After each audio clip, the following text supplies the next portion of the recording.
Hello traders, welcome back to my channel. आज की video में मैं आपके लिए लाया हूं दो स्टॉक्स जो कि स्विंग ट्रेडिंग के लिए तैयार हैं। पर इन स्टॉक्स के बारे में बात करने से पहले मैं आप लोगों से कुछ कहना चाहूंगा। अभी मार्केट में काफी वॉलेटिलिटी देखने को मिल रही है और ऐसा इसलिए है कि आप सभी को पता है कि अभी चुनाव चल रहा है। चुनाव के नतीजे जब तक नहीं आते हैं तब तक मार्केट में इसी तरह वॉलेटिलिटी रहेगी और विक्स अपने हाई पे रहेगा। ऐसे में आपको बहुत ही संभल कर और सावधानी से ट्रेड लेना है। आपको उन्हीं स्टॉक्स में इन्वेस्ट करना है या ट्रेड करना है जो फंडामेंटली स्ट्रांग हो और जिनके चार्ट पैटर्न को आपने काफी समय से नोटिस किया है। अब बात करेंगे हम ये दो स्विंग स्टॉक्स की। इनमें से पहला जो स्टॉक है वो एक पब्लिक सेक्टर से आती है। तो आइए इसका हम चार्ट में टेक्निकल एनालिसिस करते हैं। ये जो स्टॉक है वो हिंद कॉपर है और ये इसका डे टाइम फ्रेम है। डे टाइम फ्रेम में हम अगर अब देखें तो इस स्टॉक ने लगभग 415 का हाई लगाया था और 415 का हाई लगाने के बाद इस स्टॉक में एक फॉल देखने को हमें मिल रहा है। अब अगर हम गौर से एनालिसिस करें तो ये स्टॉक इस जोन पर, अगर इस जोन को अगर हमें समझना है तो हम एक ट्रेंड लाइन या एक हॉरिजॉन्टल लाइन यहां ले लेंगे। इस हॉरिजॉन्टल लाइन को अगर हम यहां पर ड्रॉ करें तो हम देखते हैं कि ये स्टॉक इस आसपास में आकर कई बार सपोर्ट ले रहा है। तो ये स्टॉक ने यहां पर ही पहली बार सपोर्ट लिया है, फिर यहां पर सपोर्ट लिया है।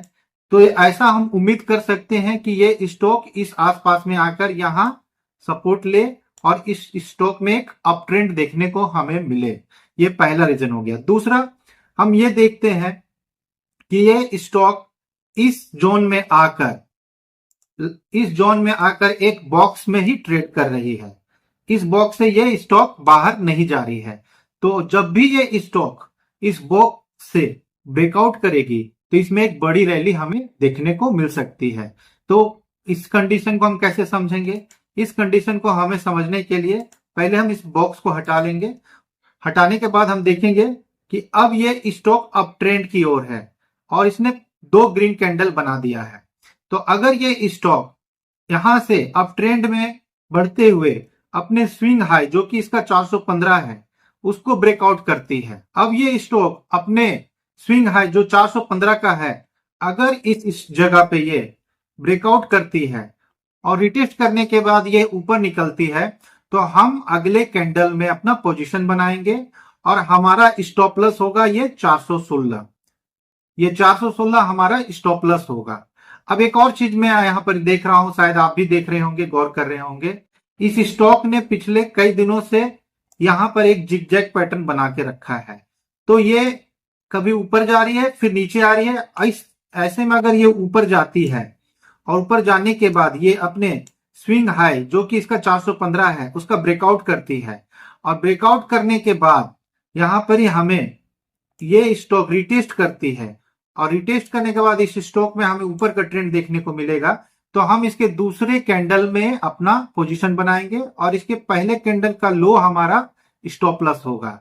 तो ये हमारा पहला स्टॉक था हिंद कॉपर, जिसमें काफी दिनों से एक बॉक्स के अंदर हमें ट्रेड देखने को मिल रहा है और ये जैसे ही इस बॉक्स से बाहर निकलेगी तो इस स्टॉक में एक बड़ा हमें रैली देखने को मिल सकता है। अब इसमें एक और चीज हम एनालिसिस करेंगे। हम देखते हैं कि पिछला इसने अपना स्विंग हाई जो कि 308 था उसका ब्रेकआउट किया था और उसके ब्रेकआउट के बाद इस स्टॉक ने लगभग यहां से 30% का रिटर्न दिया था। तो जब पिछला ब्रेकआउट हुआ तो इसने 30% का रिटर्न अगर दिया था तो हम उम्मीद कर सकते हैं कि यहां भी ब्रेकआउट देखने के बाद इसमें एक बड़ी रैली देखने को मिल सकती है। पर हम अपना रिटर्न इसमें 14% या 15% का ही एक्सपेक्ट करेंगे और अपना टारगेट 14 या 15% के आसपास रखकर हम अपना ट्रेड लेंगे और ट्रेड जैसे ही हमारा 15% कंप्लीट होगा हम ट्रेड को क्लोज कर देंगे। अब हम बात करेंगे दूसरे स्टॉक की जो सीमेंट सेक्टर में काम करती है। आइए इसका भी हम टेक्निकल एनालिसिस करते हैं। तो ये स्टॉक है एसीसी। एसीसी के चार्ट में भी हम देखते हैं कि ये काफी समय से एक जगह पे ट्रेड कर रही है और ये यहां पर एक जिगजैग पैटर्न बना रही है। अगर आप यहां गौर करें तो ये स्टॉक भी एक जिगजैग पैटर्न बना रही है। ये एक जिगजैग पैटर्न है। अब ये देखें कि इस स्टॉक में ऊपर से एक ट्रेंड लाइन भी गुजर रही है और ये बार बार इस ट्रेंड लाइन का रिस्पेक्ट कर रही है।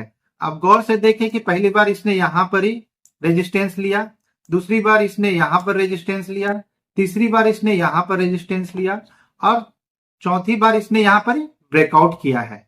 अगर अब हम इस स्टॉक में यहां ब्रेकआउट होने के बाद जो इसमें एक रिटेस्ट देखने को हमें मिल रहा है, अगर यहां से ये रिटेस्ट करने के बाद अप ट्रेंड जाती है, इस तरह से रिटेस्ट करने के बाद अगर इसमें अप ट्रेंड देखने को मिलता है, तो हम क्या करेंगे, हम पहले कैंडल के बाद दूसरे कैंडल में अपना ट्रेड लेंगे और हमारा जो पहला कैंडल होगा उसका लो हमारा स्टॉप लॉस होगा। अब यहां से हम कितना रिटर्न एक्सपेक्ट कर सकते हैं, तो यहां से हम लगभग 8 से 9% रिटर्न एक्सपेक्ट कर सकते हैं। पहला सीन तो ये बन रहा है इस स्टॉक में। दूसरा अब क्या हो सकता है वो भी मैं आपको बताता हूं। दूसरा ये हो सकता है कि अगर ये स्टॉक यहां पर रिटेस्ट करने के बाद ऊपर नहीं जाती और इस ट्रेंड लाइन का ब्रेकडाउन करती है, तो इस ट्रेंड लाइन का ब्रेकडाउन करने के बाद ये स्टॉक नीचे आएगी और नीचे आने में देखिएगा कि यहां पर एक इसका स्ट्रॉन्ग जोन है, स्ट्रॉन्ग सपोर्ट जोन है। तो इस सपोर्ट जोन के आसपास इसने कई बार सपोर्ट लिया है।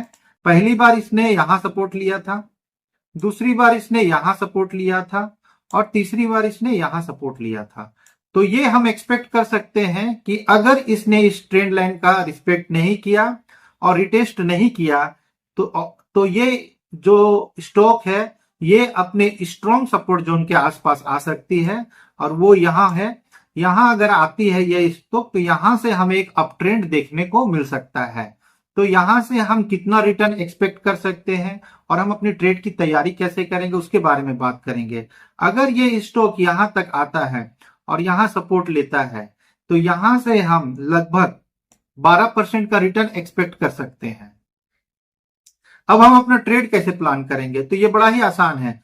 जैसे ही ये स्टॉक इस सपोर्ट जोन के आसपास आती है और यहां पर ही कोई हैमर काइंड ऑफ कैंडल बनता है, तो हम क्या करेंगे कि उस कैंडल के ऊपर वाले कैंडल में हम अपना ट्रेड प्लान करेंगे और उस कैंडल के लो को हम अपना स्टॉप लॉस मानेंगे। या फिर हम ये भी कर सकते हैं कि जो इसका सपोर्ट जोन है जो 2300 से स्टार्ट होता है, 2300 के अपर लेयर में हम देखें 2350 के आसपास, इसमें हम अपना स्टॉप लॉस लगाकर छोड़ सकते हैं और हम एक अप ट्रेंड के लिए इसमें ट्रेड ले सकते हैं।